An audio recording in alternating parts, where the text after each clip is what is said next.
вы знаете, есть такая категория людей, которые уходят не прощаясь, из уважения к сложившейся обстановке, к ситуации, чтобы ничего не нарушать. А есть такие люди, которые бесконечно прощают, но и уходят.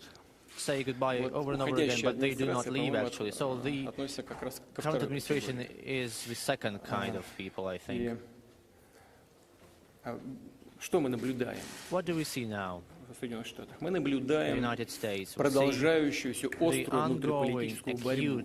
Несмотря на то, что выборы президента завершены, и они завершились убедительной победой господина Трампа. Тем не менее, в ходе этой борьбы, на мой взгляд, ставится несколько задач, может быть, их больше, но некоторые из них очевидны. Первое — подорвать легитимность избранного президента. Кстати говоря, в этой связи хотел бы отметить, что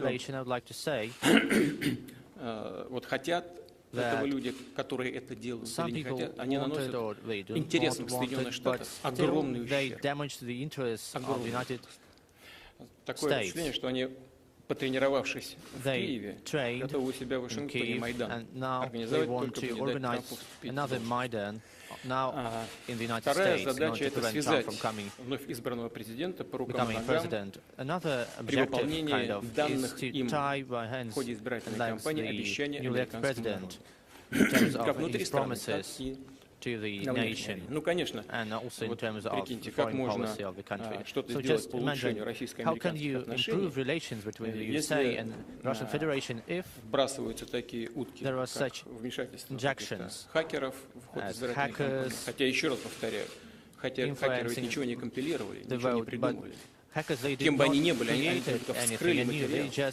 Или, тем более, если у российских спецслужб есть какой-то компроматериал президента. Смотрите, я с господином Трампом не знаком. Я его никогда не встречал. Я не знаю, что он будет делать на международной арене. Поэтому у меня нет никаких оснований не нападать на него, критиковать его за что-то, не защищать, как бы то ни было. Мы даже не будем обращаться в Нобелевский комитет, чтобы ему присвоили Нобелевскую премию по математике, по физике, либо по какому-то другому предмету. У меня нет для этого никаких оснований.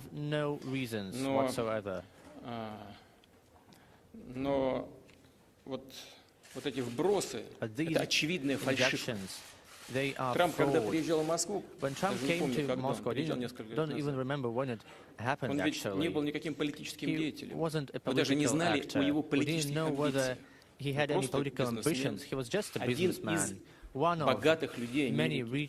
Что кто-то думает, что у нас спецслужбы гоняются за каждым американским миллиардером, конечно, нет, это просто полный бред. Первое. Второе. Трамп приехал и тут же побежал встречаться с московским президентом. Это человек, во-первых, взрослый уже, да? А во-вторых, человек, который всю, многие годы занимался организацией конкурсов красоты, общался с самыми красивыми женщинами мира.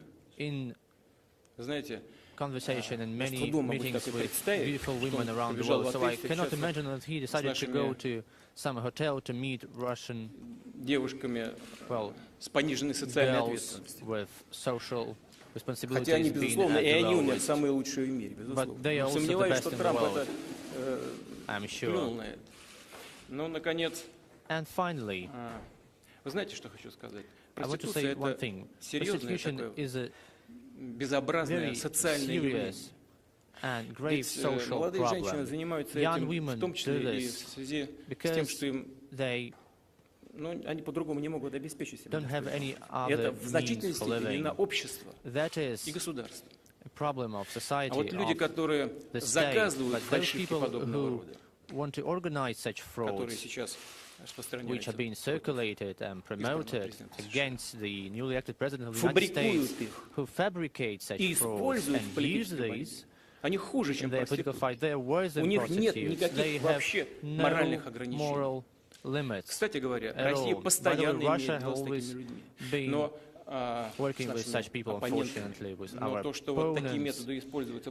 We do know that some use that kind of method with the President of the United States. That is a unique case that just shows the kind of degradation of political elite they have in the West, in the United States. But I sincerely hope that the sober thinking will prevail, that in relation also to the way the U.S. treats their allies in Europe also. So the outgoing administration involved many leaders of Europe into the inner political fight within the United States, and now all the problems are the results of that kind of work and that kind of involvement.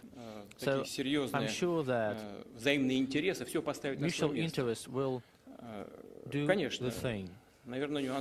Certainly some nuances are possible, and we'll remember not only the bad but the worst also, but in the end of the day everything will be okay. And I certainly hope that